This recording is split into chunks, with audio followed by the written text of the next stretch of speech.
no Ronda do Povão, na sua edição de sábado, meu irmão. Claro, hoje a gente começa de uma forma diferente, com muito respeito pelo falecimento desse comunicador inigualável, que é o Silvio Santos, né? 93 anos de história, tanto ainda por aprendermos sobre a história do Silvio, sobre a sua forma perseverante de agir como comunicador, pela sua característica maior de alegria, de espontaneidade ímpar. O Silvio, claro, deixa um grande legado e a gente vai tentar mensurar um pouco disso na nossa edição de hoje do Ronda do Povão, porque há 60 anos os domingos no país ganharam um rosto, um nome e uma voz.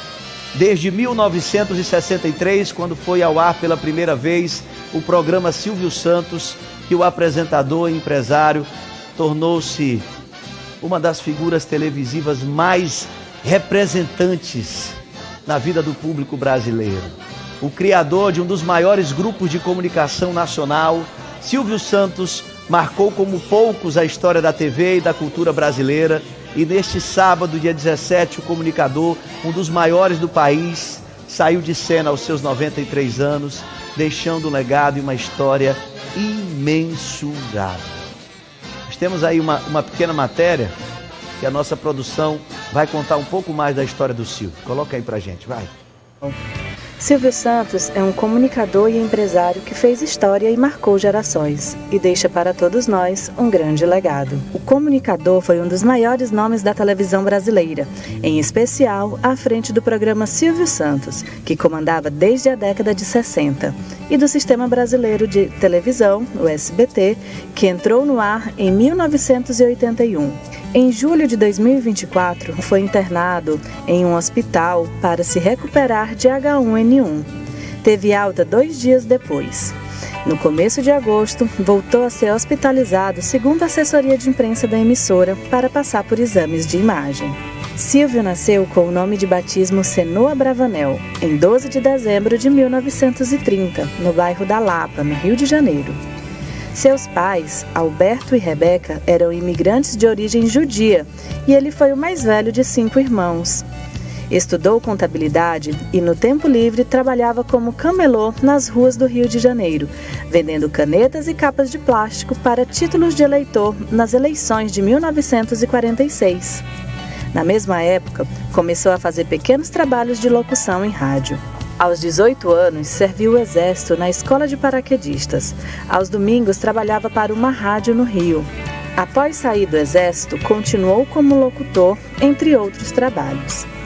Em 54, Silvio assinou o primeiro contrato fixo como locutor, na Rádio Nacional de São Paulo. Depois foi chamado pelo empresário Manuel de Nóbrega para ser animador do seu programa na Rádio Nacional. Ele assumiu em 58 a empresa Baú da Felicidade, que era antes de Manuel de Nóbrega. E no ano seguinte passou a fazer shows em circos para vender os carnês da empresa. Silvio também fez sucesso cantando marchinhas de carnaval, como Coração Corintiano e A Pipa do Vovô, registradas em álbuns entre os anos 70 e 90. Em 89, anunciou que seria candidato a presidente do Brasil em 2 semanas antes do primeiro turno das eleições, mas a candidatura foi indeferida pelo TSE 1 semana depois. Em 2001, Silvio foi homenageado no Carnaval do Rio pela Escola de Samba Tradição.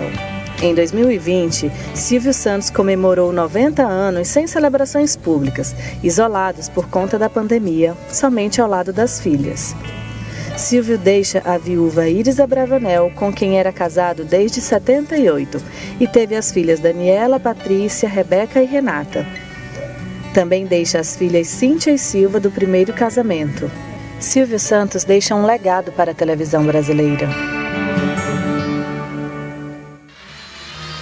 Verdade, tá aí um pouquinho da história do Silvio, tá bom? Durante a edição de hoje do Ronda do Povão, a gente vai contar.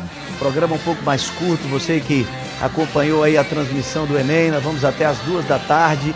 E eu não estou sozinho, eu estou também com meu querido amigo Catirina aqui, não é, Catirina? Boa tarde.